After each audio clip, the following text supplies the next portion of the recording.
78 سال تک تم نے میرے اس پاک وطن کو عالمی قوتوں کا غلام بنائے رکھا۔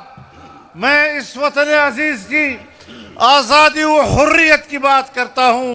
میں اپنے قوم کے اندر خود اعتمادی پیدا کرنا چاہتا ہوں۔ میں اپنی قوم میں احساس برتری پیدا کرنا چاہتا ہوں، اور جب میرے اندر یہ مقام آئے گا تو پھر یہ حقیقی معنوں میں اسلامی دنیا کی قیادت بھی کرے گا اور پوری دنیا میں اپنی اسلامی اور جمہوری شناخت کے ساتھ متعارف بھی ہوگا۔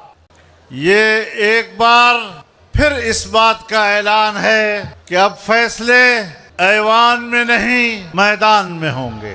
اسٹیبلشمنٹ کو بھی بتانا چاہتا ہوں کہ یہ ان غیور پاکستانیوں کا اجتماع ہے کہ اگر خدا نہ کرے پاکستان پر کوئی آزمائش آتی ہے تو آپ سے پہلے یہ نوجوان سرحد پر پہنچ چکے ہوں گے اور وطن عزیز کا دفاع کریں گے۔ میرے محترم دوستو، میں بار بار یہ کہہ چکا ہوں اور آج پھر اس بات کا اعادہ کرتا ہوں کہ پاکستان 25 کروڑ مسلمانوں کا وطن عالمی برادری میں بھی اور اسلامی برادری میں بھی اپنی ایک اہمیت رکھتا ہے، ایسی اہمیت کہ پوری امت مسلمہ کی قیادت کی صلاحیت رکھتا ہے۔ اور آج اگر امریکہ پاکستان میں آ کر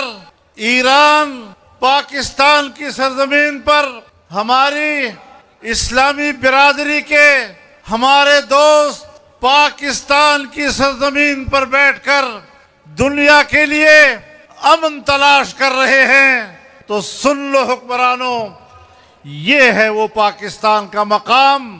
ہم پاکستان کے اس قدر و منزلت میں اضافہ دیکھنا چاہتے ہیں نے جو حال ہی میں کردار ادا کیا ہے۔ ہم 78 سال سے اس کردار کے متلاشی تھے۔ ہم پاکستان کو اس مقام پر دیکھنا چاہتے تھے۔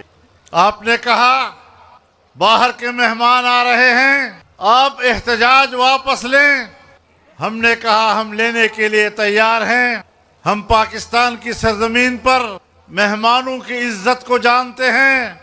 عوام کی تربیت اسی طرح ہوتی ہے۔ آپ نے جو عالمی قوتوں کے جبر کے ہاتھوں پاکستان کے عوام پر مہنگائی کا بم گرایا ہے، تمہیں یہ واپس لینا ہوگا۔ تمہیں اپنے قوم کے غریبوں کے لیے اپنے یہ فیصلے واپس لینے ہوں گے۔ میں اللہ کا شکر گزار ہوں میرے نوجوانوں کہ آپ کی آواز میں یہ قوت ہے۔ آپ کی خدمت میں مردان کے اس میدان میں حاضر ہو رہا ہوں تو حکومت پاکستان کو اپنے فیصلے واپس لینے پڑے۔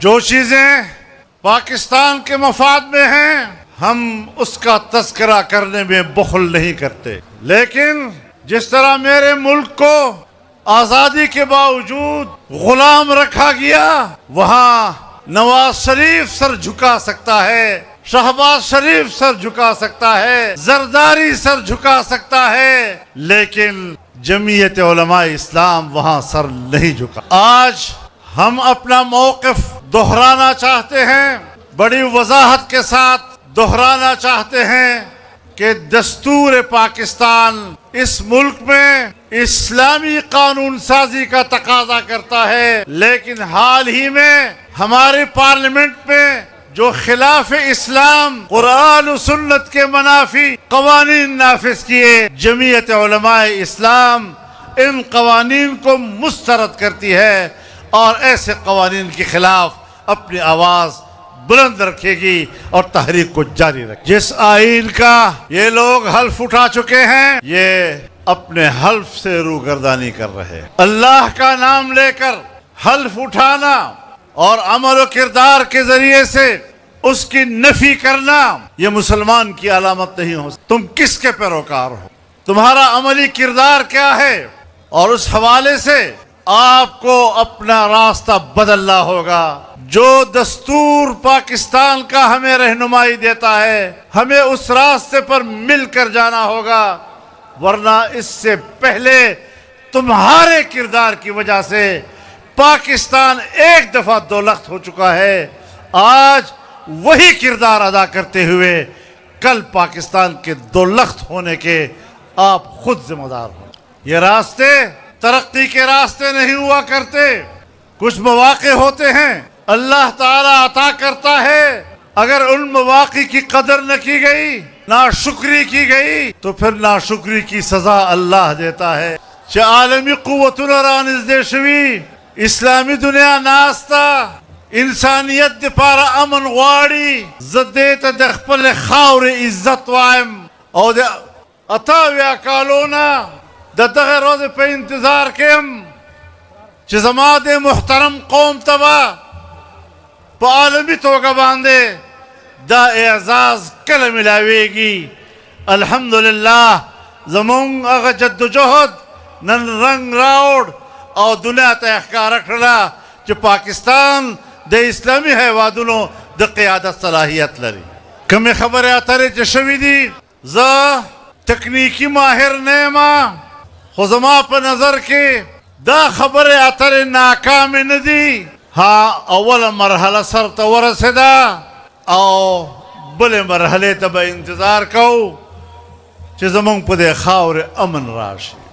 نن حکومتی نظام درهم برهم ده، نن حکومتی قانون بے وسه ده، حکومتی ادارې بے وسه دي او مسلح گروپونه او ډلې نن په آزادۍ سره ګرځي. زما لارې، زما میدان، زما کلی، زما علاقې هغه یې ترلاسه کړي دي او خپل اقتدار نافذ کړی ده.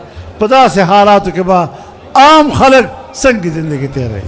نو چې ته ماته امن نشې راکولی، ته ماته روزګار نشې راکولی، او بیا چې کوم حکومت د منتهی ده هغه د هم په دروغو باندې منتهی ده، هغه هم د غلا د ووټ حکومت ده. زه د غلا د ووټ حکومت نه منم. که وراسره سره کوي په میدان درته وایم، نه په ملک کې او نه په دې صوبې کې تا د کرپشن لاره ونیوله، نه تا خلکو ته امن ورکه، نه تا خلکو ته روزګار ورکه. حکومت ته په داندلی اخیستی جوړ کړی. نه دغسې حکومت منم، نه د داسې حکومت پیروي کوم، او انشاءالله د قوم د رای د آزادۍ دپاره به خپل جدوجهد برقراره ساتو او انشاءالله دې نه پس به زموږ لویه جلسه په بلوچستان کې وي او بله جلسه به په کراچۍ کې وي او دا سلسله به روانه وي انشاءالله. په روز دو کې به د هغو د تاریخونو اعلان لکه څنګه چې جعلي نوټ نه چلیږي دغسې جعلي حکومت هم نه چلیږي. دا بې قیمته خلک زمونږ حکمرانان جوړ شوي دي. انشاءالله ستاسو په ووټ باندې به درانه او قیمتي خلک په ملک حکومت کوي او ملک ته به ترقي ورکوو.